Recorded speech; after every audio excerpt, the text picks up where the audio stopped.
Flushing a toilet feels modern, yet until very recently, some cities were cleaning their wastewater not with machines, not with chemicals, but with fish.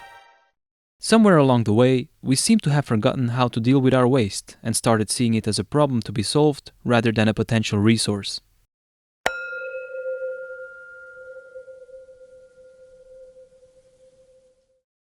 In the Middle Ages, before so-called modern sanitation was a thing, residents of densely populated areas often dumped household waste and excrement into the street and let it slowly seep into the ground. This caused nearby groundwater wells to be contaminated with harmful pathogens found in fecal matter, making many people who consumed that water sick. In the more idyllic countryside, there were better ways to deal with waste. Some villages had ponds that served as waste disposal sites. Coincidentally, these ponds often proved to be a great place to grow fish. Castle moats were also nutrient-rich water that could support dense aquatic life, including fish, thanks to the latrines or guard-ropes that hung directly above the water. While this type of water closet disappeared in most places with the advent of sewage infrastructure, it held strong in many parts of the world and can still be found across rural areas, particularly in Southeast Asia. Now, this might seem somewhat strange and unhygienic to the modern human, but if done properly, it can be very ecological. Every time you flush the toilet, besides saying sayonara to your business, you are breaking up a natural cycle and thus indirectly contributing to environmental harm. For most of our history, the value of our excrements was well understood. In some places, where the soil was sandy or lacked nutrients, dung was one of the few reliable ways to fertilize the land. Human excreta were not regarded as something that you needed to pay for to have removed, but rather as a product with a positive economic value. So valuable, in fact, that it could be exchanged for silver and gold, and even used to pay rent. Wouldn't it be great if you could pay your landlord by dropping deuces?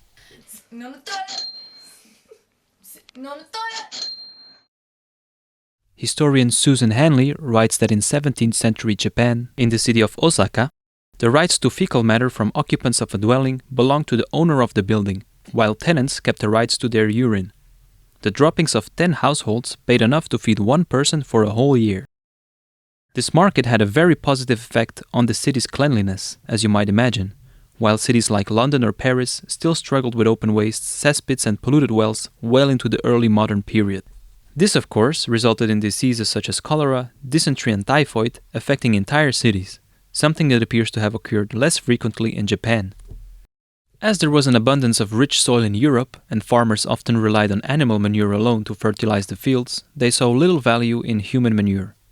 To solve the epidemics and clean up the streets, European nations started to implement ever more advanced sanitation systems. This was a gradual process, initially dumping most excrements straight into rivers, which then turned brown and smelly, contributing to events like London's Great Stink in the summer of 1858.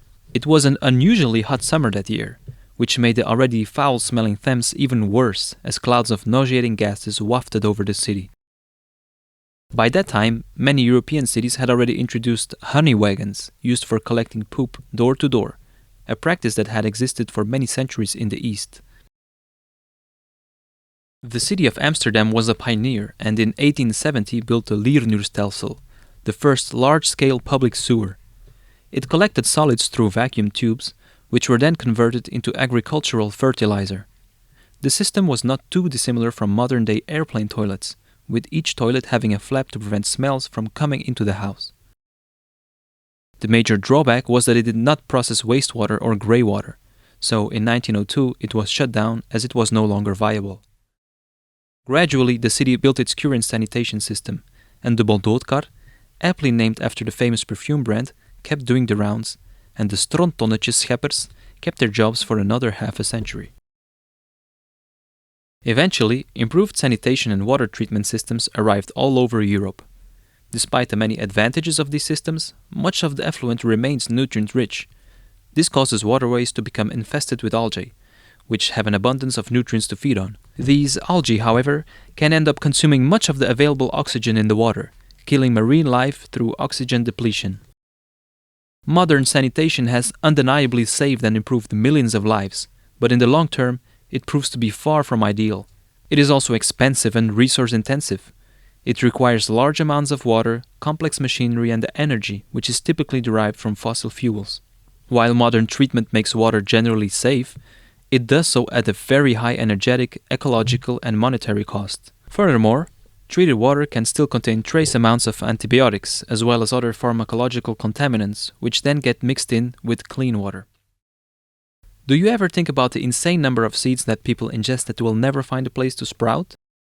Even more, most nutrients that are essential for plant growth, such as potassium, nitrogen, and phosphate, are simply flushed away into the ocean. But it doesn't have to be this way.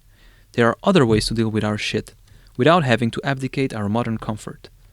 By composting waste and applying it to the land, many contaminants are more likely to be absorbed by plants, transformed or rendered less bioavailable in soils, therefore reducing direct contamination of water systems. However, the modern world also contains molecules that did not exist in the past, such as PFAS and other persistent synthetic chemicals which resist natural degradation. These substances demand a rethinking. If it was possible to eliminate CFCs through collective action, applying the same logic to these new contaminants for the greater good is entirely conceivable.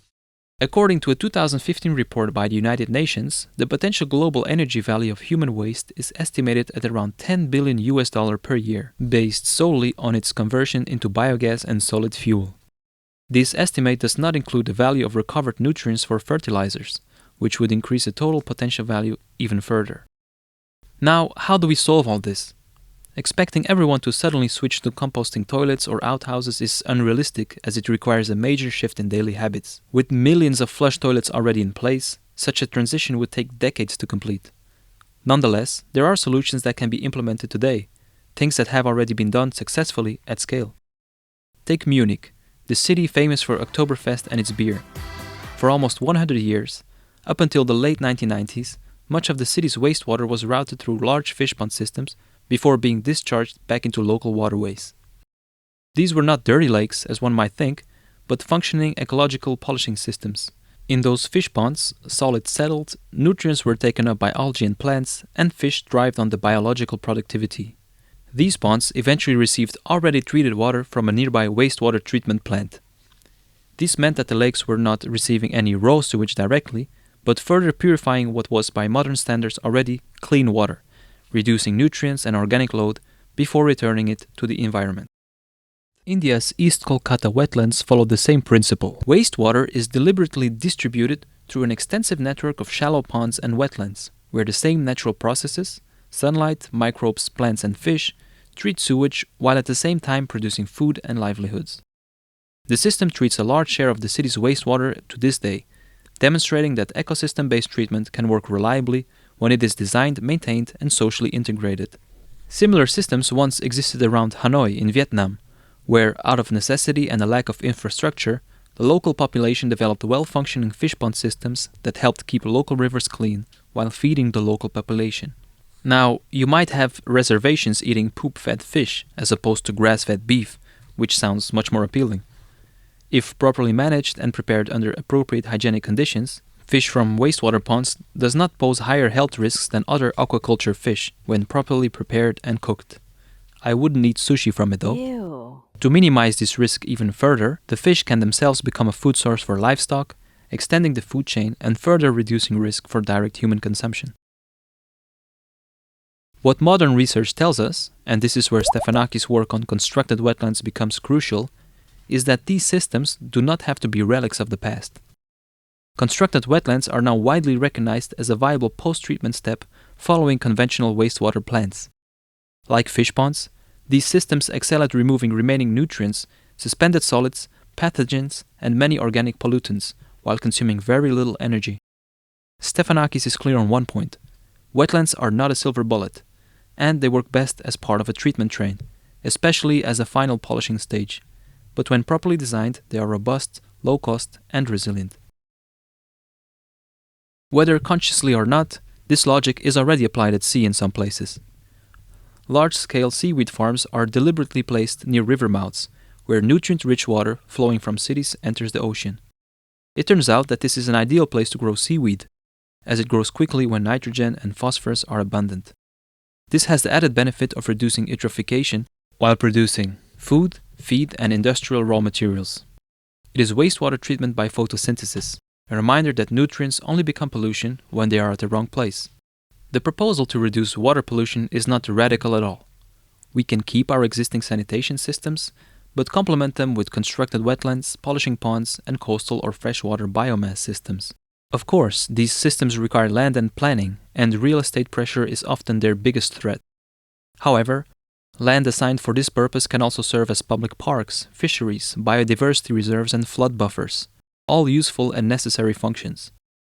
Compared to endlessly expanding energy-intensive treatment plants that continue to leak nutrients into rivers and oceans, this approach is not only viable, one could argue that it is increasingly inevitable. The future is uncertain, but the direction seems clear. We already know how to turn waste back into a resource, and perhaps one day we might once again find ourselves paying the rent with our shit. Ah, damn, I'm shitting gold these days. Thank you very much for watching. I hope that you found this video interesting. Feel free to leave me a comment, any type of feedback, some videos that you would like to watch, some new topics. I'm open to ideas, and I hope that you are safe and healthy. Wish you the best for 2026. Bye!